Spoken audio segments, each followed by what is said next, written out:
ಸ್ನೇಹಿತರೆ, ಇತ್ತೀಚಿನ ದಿನಗಳಲ್ಲಿ ಎಲ್ಪಿಜಿ ಬಗ್ಗೆ ಸಾಕಷ್ಟು ಚರ್ಚೆ ನಡೆಯುತ್ತಿದೆ. ಕೆಲವರು ಭಯ ಹುಟ್ಟಿಸಲು ಮತ್ತು ತಮ್ಮದೇ ಆದ ಕಾರ್ಯಸೂಚಿ ಅನುಸರಿಸಲು ಪ್ರಯತ್ನಿಸುತ್ತಿದ್ದಾರೆ. ಈ ಸಮಯದಲ್ಲಿ ನಾನು ಅವರ ಬಗ್ಗೆ ರಾಜಕೀಯವಾಗಿ ಪ್ರತಿಕ್ರಿಯಿಸಲು ಬಯಸುವುದಿಲ್ಲ.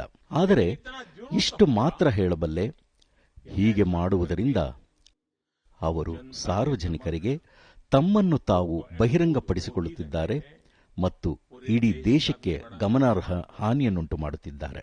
ಸ್ನೇಹಿತರೆ, ಇಂದು ಯುದ್ಧದಿಂದ ಉಂಟಾದ ಈ ಜಾಗತಿಕ ಬಿಕ್ಕಟ್ಟಿನ ಪ್ರಭಾವದಿಂದ ಯಾವುದೇ ದೇಶವೂ ಹೊರತಾಗಿಲ್ಲ. ಹೆಚ್ಚಿನ ಅಥವಾ ಕಡಿಮೆ ಪ್ರಮಾಣದಲ್ಲಿ ಪ್ರತಿಯೊಬ್ಬರೂ ಈ ಸಂಕಟದಿಂದ ಪ್ರಭಾವಿತರಾಗಿದ್ದಾರೆ. ಭಾರತವೂ ಸಹ ಈ ಬಿಕ್ಕಟ್ಟನ್ನು ಪರಿಹರಿಸಲು ಯಾವುದೇ ಅವಕಾಶವನ್ನು ಬಿಡುತ್ತಿಲ್ಲ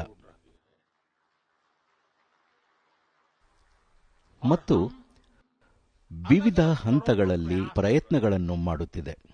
ಇತ್ತೀಚೆಗೆ ನಾನು ಪ್ರಪಂಚದಾದ್ಯಂತದ ಹಲವಾರು ದೇಶಗಳ ಉನ್ನತ ನಾಯಕರೊಂದಿಗೆ ಇದರ ಬಗ್ಗೆ ಚರ್ಚಿಸಿದ್ದೇನೆ.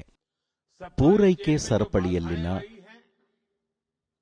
ಅಡೆತಡೆಗಳನ್ನು ನಿವಾರಿಸಲು ನಾವು ನಿರಂತರವಾಗಿ ಕೆಲಸ ಮಾಡುತ್ತಿದ್ದೇವೆ.